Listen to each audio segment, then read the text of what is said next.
tarde a todas e todos, mas vou falar em espanhol. Quando Frida Kahlo lançou em 2015 seu primeiro chamamento a las feministas marxistas, conocidas en diversas ocasiones a lo largo de su vida como estudiosa y activista a nivel internacional, lo hizo como un grito de alarme ante la intensificación de las múltiples crisis provocadas por el capitalismo tardío. Crisis que afectan cada vez más directamente a la vida cotidiana de un número creciente de mujeres y ponen en peligro la supervivencia de poblaciones enteras, así como del planeta Tierra. 10 años después, esta situación no ha hecho más que agravarse. Se superan sistemáticamente numerosos parámetros que indiquen el agotamiento de los recursos naturales. La explotación de la mano de obra migrante que garantiza parte de nuestra alimentación y nuestros servicios básicos, constituye nuevas formas de esclavitud. La economía del G7 se orienta hacia el modelo bélico industrial, con consecuencias mortíferas, sobre todo en el sur del mundo, pero no solo. Las democracias parlamentarias y sus emanaciones multinacionales, independientemente de sus escasos resultados, se vacían desde dentro y se sustituyen por democraduras de corte orwelliana. El tiempo apremia. No se puede dejar el destino del mundo en manos de quienes lo han llevado al borde del abismo en que nos encontramos. Ante los numerosos fracasos de los intentos de asalto al cielo en el llamado siglo corto, que acaba de terminar, en el que las condiciones objetivas para el derrocamiento del modo de producción capitalista estaban y están más que maduras, la cuestión del factor subjetivo que deberá encargarse de esta inmensa tarea está más que nunca a la orden del día. Marx había identificado en el proletariado esta fuerza antagonista del capital, que por su ubicación dentro del proceso productivo era objetivamente capaz de poner fin a su explotación y a la de las clases subalternas en general, dando lugar a una sociedad igualitaria y sin clases. Muchos de los modelos de liberación del siglo siguiente se basaron en esta premisa, en particular a raíz de la revolución bolchevique, que había logrado efectivamente derrocar el antiguo régimen. A lo largo del siglo XX, dos factores pusieron en duda este modelo. Por un lado, la involución de las sociedades postcapitalistas hacia el autoritarismo y la represión de las libertades. Y por otro, la aparición en la escena mundial de movimientos antisistémicos dirigidos por sujetos aparentemente ajenos o al menos marginales con respecto a la clase obrera en el sentido estricto. Los movimientos estudiantiles del 68, el movimiento feminista y LGBTQ, los movimientos antimilitaristas, anticolonialistas y antiimperialistas, hasta el punto de poner en tela de juicio el dogma de la centralidad del proletariado como fuerza motriz de la revolución. En el plano teórico, por parte del feminismo marxista, hemos criticado la visión que Marx tiene de la relación entre la fuerza de trabajo y el valor. Silvia Federici resume eficazmente las tesis que han caracterizado a este sector del feminismo italiano en los años 70, planteando que la función estratégica de la fuerza de trabajo en Marx debería haber tenido como consecuencia lógica una mayor atención a su reproducción. Marx reconoce que la reproducción de la fuerza de trabajo es la condición sine qua non de la producción capitalista, pero la limita al circuito de la producción de mercancías. Los trabajadores compran lo necesario para sobrevivir y se reproducen al consumirlo. No hay ninguna referencia al trabajo doméstico y de cuidados, indispensable para la reproducción de la fuerza de trabajo. La separación entre producción y reproducción trae consigo la separación entre lo que es el asalariado y el resto de las clases peligrosas. La imagen del trabajador se construye en torno a la figura del hombre blanco con un puesto fijo en el sector industrial, excluyendo a un mundo más amplio de sujetos. De este modo, en el movimiento obrero de cultura marxista ortodoxa, se produce una complicidad con la tendencia del capitalismo a crear jerarquías entre los explotados, basados en múltiples factores, es decir, sobre todo el género, la raza y el origen, entre otras. Esta fundamental línea de crítica a los límites del concepto del trabajo y del valor en Marx fue desarrollada enseguida por las teóricas de la reproducción social como Lynn Segal, Titi Bhattacharya y otras. En esta conferencia, algunos talleres seguirán esta línea de investigación.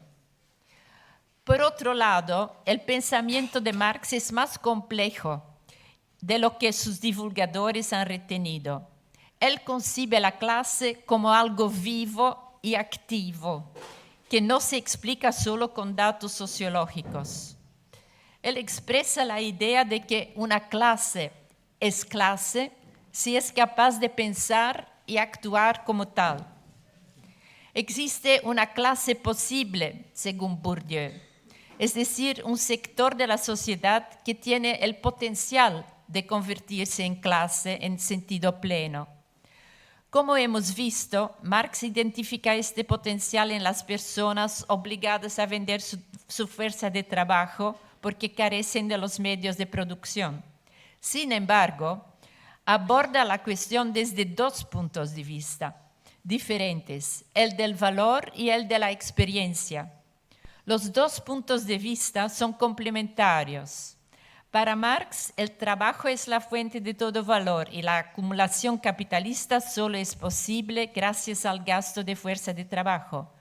Pero lo que hace el proletario como sujeto que piensa y actúa es la experiencia. Según Marx, son las experiencias de lucha, posibles gracias al nivel de concentración y al valor estratégico del lugar en el que se lleva a cabo, las que permiten la subjetivación y ponen en marcha la praxis subversiva. Entre las experiencias que permite a la tendencia a resistir juntos, a organizarse, se encuentra la de una socialización voluntaria. Los obreros comunistas, por ejemplo, se reúnen con el objetivo de organizar la lucha, pero luego sucede que el medio se convierte en fin, porque descubren el placer de una socialidad libre, de la unión y de la formación. Vuelven a ser hombres y no bestias de carga a disposición del amo. Comienzan el proceso de cambio, indispensable para convertirse en clase.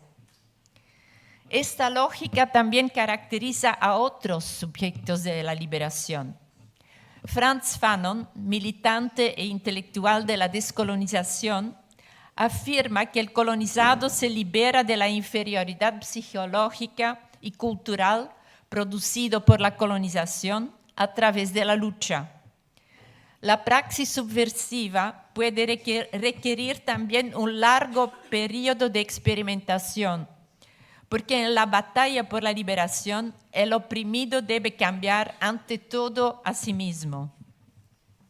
El feminismo de la segunda ola introdujo prácticas de lucha incluyentes que afectan a la persona en su totalidad, comenzando por la práctica de la autoconciencia como acto político, indispensable para nombrar lo innombrable, la implicación de las esferas más personales e íntimas en los mecanismos de opresión y de dominio, así como de liberación, o las prácticas de autoayuda, que superen de hecho los límites de la legalidad burguesa en materia de control de la natalidad, aborto, sexualidad, a través de los espacios de cuidados autogestionados. La teoría marxista del valor nos ha servido para comprender que la explotación del trabajo reproductivo de las mujeres no era opcional, sino indispensable para la acumulación del capital.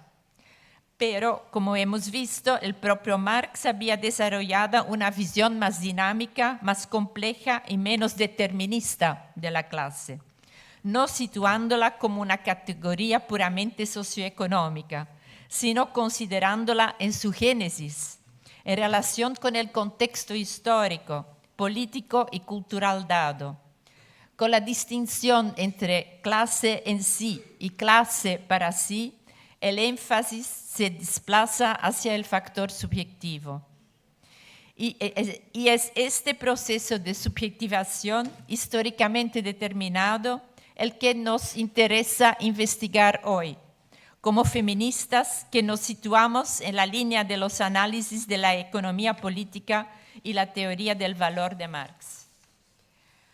Para abrir espacio a las clases subalternas, al género femenino y a otros géneros, para comprender el proletariado en las formas fragmentadas y inusuales en que se presenta en el siglo XXI, necesitamos ampliar las categorías marxistas e interconectar los análisis de lo que Frigga Haug llama el nudo de la dominación, un nudo que no se puede deshacer hilo a hilo, sino abordando simultáneamente todos los niveles entrelazados de la opresión.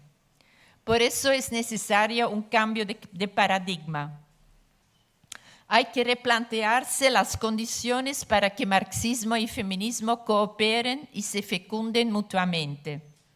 Estas condiciones no son definitivas, sino que varían según la fase histórica y el contexto geopolítico. Dependen de los sujetos en carne y hueso que las construyen o no lo hacen. Retomemos el hilo a partir del intento de dar cuerpo al concepto de interseccionalidad, saliendo de la abstracción y analizando las experiencias de lucha fundacionales, las prácticas que generan la clase y el papel de los distintos sujetos en este proceso. La clase se manifiesta a través de sistemas de poder, aparatos de represión y de control ideológico, medios de comunicación, alianzas políticas, etc. Una clase como dato político tiene sus propios símbolos, sus propias culturas, sus propias formas de concebir el género y los géneros, al igual que la clase adversaria. En este sentido, la lucha feminista y transfeminista es una lucha de clases, también en las reivindicaciones que no se sitúan en el terreno económico o sindical. Y es erróneo considerar que el feminismo marxista es aquel que se ocupa solamente de las condiciones de trabajo y de vida de las trabajadoras. Muchos fenómenos tachados de psicológicos y por lo tanto prescindibles por un pensamiento dogmático, en realidad garantizan o obstaculizan la rentabilidad capitalista. La imagen que las mujeres tienen de sí mismas, de sus deberes y de su papel en la sociedad, la forma en que vive su sexualidad y la forma en que desempeñan las tareas de reproducción, Son todos ellos objetivos de la lucha feminista, de las luchas feministas y transfeministas, que en realidad influyen en las relaciones de fuerza entre las clases, porque disputan espacio y tiempo de vida a la acumulación del capital. Por ejemplo, la obligación a la heterosexualidad, una cuestión de normas y de cultura, que para una visión marxista simplificada no tiene nada que ver con los intereses del proletariado, es el producto de la necesidad del capital de servirse del apoyo de instituciones conservadoras consolidadas, como las iglesias, que participen activamente en el mantenimiento del status quo. Desde esta perspectiva, las luchas por los derechos civiles y las prácticas que afectan a la sexualidad y a la identidad pueden ser objetivos anticapitalistas y socavar sistemas de poder que han sido puestos a prueba durante siglos. El discurso sobre la interseccionalidad debe construirse no solo sobre definiciones teóricas, sino sobre la composición real y variada de la clase, en términos de orientación sexual, género, raza, origen y otros, y de las luchas anticapitalistas actuales. Plantea concretamente la cuestión de las alianzas, tácticas y estratégicas, entre sujetos diferentes pero contiguos. Cómo actuar con una perspectiva de convergencia en lugar de confrontación. ¿Hay algún sector que puede convertirse en un punto de referencia para otras reivindicaciones y desempeñar un papel impulsor y unificador? ¿Cuál es el papel de las jóvenes feministas y transfeministas hoy en día, situadas en la parte más precaria, pero también más formada de la clase y protagonistas de un movimiento transnacional? Inevitablemente vuelve a nuestra reflexión la cuestión de la organización, entendido como multiplicadora de la acción de los individuos más que como estructura cristalizada, y del sujeto o de los sujetos de la transformación radical que necesitamos más que nunca. Gracias.